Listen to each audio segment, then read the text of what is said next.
Hello friends, ఈరోజు నేను మీకు తెలంగాణ హైకోర్టులో జాబ్స్ ఎలా అప్లై చేయాలో ఈ వీడియోలో చాలా తక్కువ టైంలో చెప్తాను. అందరూ జాగ్రత్తగా వినండి. ఫస్ట్ ఆఫ్ ఆల్ మనం ఏం చేయాలంటే టిఎస్ఎస్సి అని క్లిక్ చేయాలి. సో మనకి హోమ్ పేజ్ ఈ విధంగా ఓపెన్ అవుతుంది. ఓపెన్ అయిన తర్వాత రిక్రూట్మెంట్లో క్లిక్ చేయాలి. క్లిక్ చేసిన తర్వాత ఇది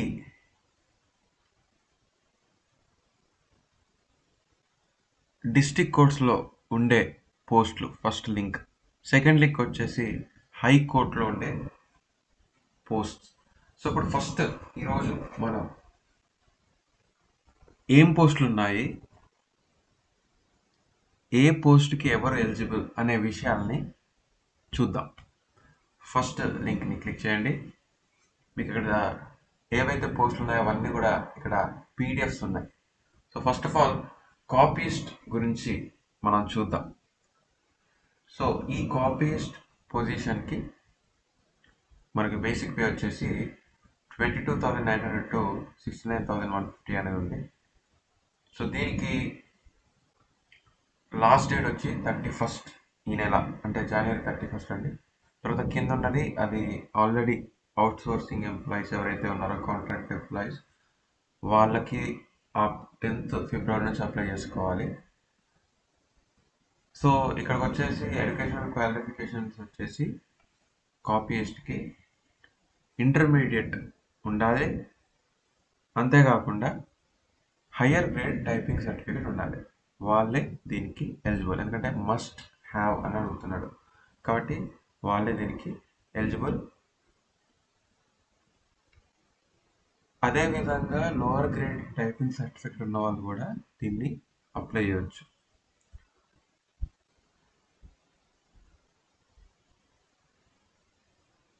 సో ఏజ్ లిమిట్ వచ్చేసి 18 ఇయర్స్ నుంచి 34 ఇయర్స్ మధ్యలో అప్లై చేయవచ్చు. అంతేకాకుండా ఏజ్ లిమిట్ వచ్చేసి ఎస్టీ, బీసీ, ఈడబ్ల్యూఎస్కి 5 ఇయర్స్ అండి. సో డిసబిలిటీ ఉంటే 10 ఇయర్స్ అన్నమాట. తర్వాత కిందకి వెళ్తే ఎగ్జామినేషన్ ఫీ బీసీ వాళ్ళకి, ఓసీ వాళ్ళకి 600, ఎస్సీ, ఎస్టీ, ఈడబ్ల్యూఎస్ వాళ్ళకి 400 రూపీస్. తర్వాత ఇక్కడ వరుసగా మనకి నెక్స్ట్ ఏ డిస్టిక్లో ఏమేమి ఉన్నాయి, ఎన్ని పోస్టులు ఉన్నాయి అనేది చూపెట్టారు. సో ఇక్కడ భద్రాద్రి డిస్టిక్లో వచ్చేసరికి ఓసీలో 2, అంటే ఒకటి ఉమెన్కి, ఇంకోటి జనరల్. సో ఎవరైతే టాప్ పొజిషన్లో మార్క్స్ సెక్యూర్ చేసుకుంటారో వాళ్ళకి ఈ పోస్ట్ అనేది ఉంటుంది. సో సిటీ సివిల్ కోడ్ హైదరాబాద్కి వచ్చేసరికి ఓసీలో 5 ఉన్నాయి, ఈడబ్ల్యూఎస్లో 1, బీసీఏ, బీసీబీలో 1. సో ఈ విధంగా చూసి మీకు నచ్చిన డిస్ట్రిక్ట్స్లో మీరు అప్లై చేసుకోవచ్చు. తర్వాత ఎగ్జామినర్కి వచ్చేసి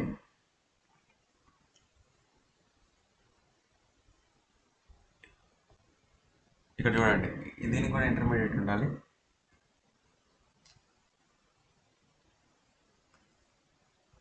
దీనికి కూడా ఇంటర్మీడియట్ అనేది ఎలిజిబిలిటీ. సో ఫీల్డ్ అసిస్టెంట్ దీనికి ఏమడిగాడంటే బ్యాచిలర్స్ డిగ్రీ అడిగారు కాబట్టి డిగ్రీ మస్ట్ అండ్ షుడ్ ఉండాలి. అంతేకాకుండా ఇంజనీరింగ్ చేసిన వాళ్ళైనా, డిగ్రీ చేసిన వాళ్ళైనా దీనికి ఎలిజిబుల్. సో దీనికి ఎక్స్ట్రాగా టైపింగ్ ఇవేం అడగలేదు. సో మీకు డిగ్రీ సర్టిఫికెట్ ఉంటే దీనికి అప్లై చేయొచ్చు. తర్వాత జూనియర్ అసిస్టెంట్ పోస్ట్ అండి. దీనికి బేసిక్ 24 to 80 నుంచి స్టార్ట్ అవుతుంది. సో అన్నిటికి కూడా స్టార్టింగ్ డేట్, ఎండింగ్ డేట్ ఒకటే. సో దీనికి కూడా బ్యాచిలర్స్ డిగ్రీ అడిగారు. అంతే, బీటెక్ వాళ్ళైనా, డిగ్రీ వాళ్ళైనా ఎవరైనా సరే అప్లై చేసుకోవచ్చు. కానీ ఇక్కడ అడిగింది ఏంటంటే కంపల్సరీ కంప్యూటర్ నాలెడ్జ్ అనేది ఉండాలి అని అడిగారు. అది జూనియర్ అసిస్టెంట్కి సంబంధించింది. ఇంకోటి ఆఫీస్ సబార్డినేట్ అంటే అటెండర్. సో 19,000 శాలరీతో బేసిక్ స్టార్ట్ అవుతుందండి. సో దీనికి ఎడ్యుకేషనల్ క్వాలిఫికేషన్ అనేది 7th నుంచి 10th లోపు 7th పాస్ అయిన వాళ్ళు అప్లై చేయొచ్చు, 8th పాస్ అయిన వాళ్ళు, 9th 10th వరకు చదివిన వారే దీనికి ఎలిజిబుల్. 10th దాటి ఇంటర్ వాళ్ళు దీనికి అప్లై చేయకూడదు. ఎందుకంటే ఇక్కడ చాలా బోల్డ్ లెటర్స్తో రాశారు. But the candidate who is having higher qualification then 10th class shall not be considered as eligible.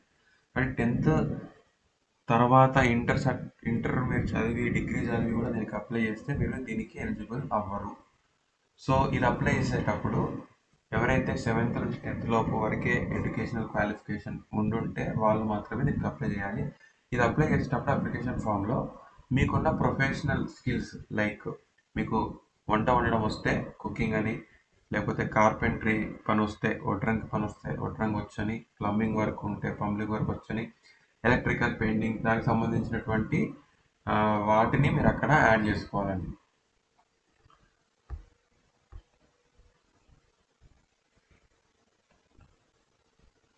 దాని తర్వాత process server. So process server వచ్చేసరికి దీనికి కూడా బేసిక్ 22,900. సో దీనికి ఎడ్యుకేషన్ క్వాలిఫికేషన్ వచ్చేసి 10th అడిగారు.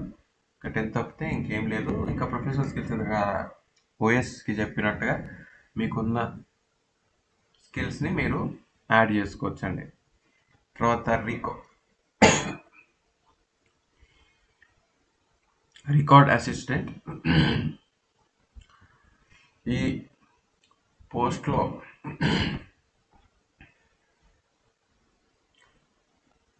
అప్లై చేయాలంటే ఇంటర్ క్వాలిఫికేషన్ ఉండాలి.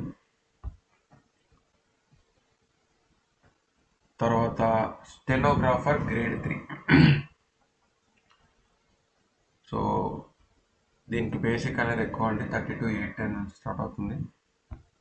సో దీనికి ఎడ్యుకేషనల్ క్వాలిఫికేషన్ వచ్చేసి గ్రాడ్యుయేట్ అయి ఉండాలి. ఇంకోటి ఏంటంటే హయ్యర్ గ్రేడ్ టైపింగ్ సర్టిఫికేట్ ఉండాలి. అంతేకాకుండా English short hand 120 words per minute certificate కూడా ఉండాలి.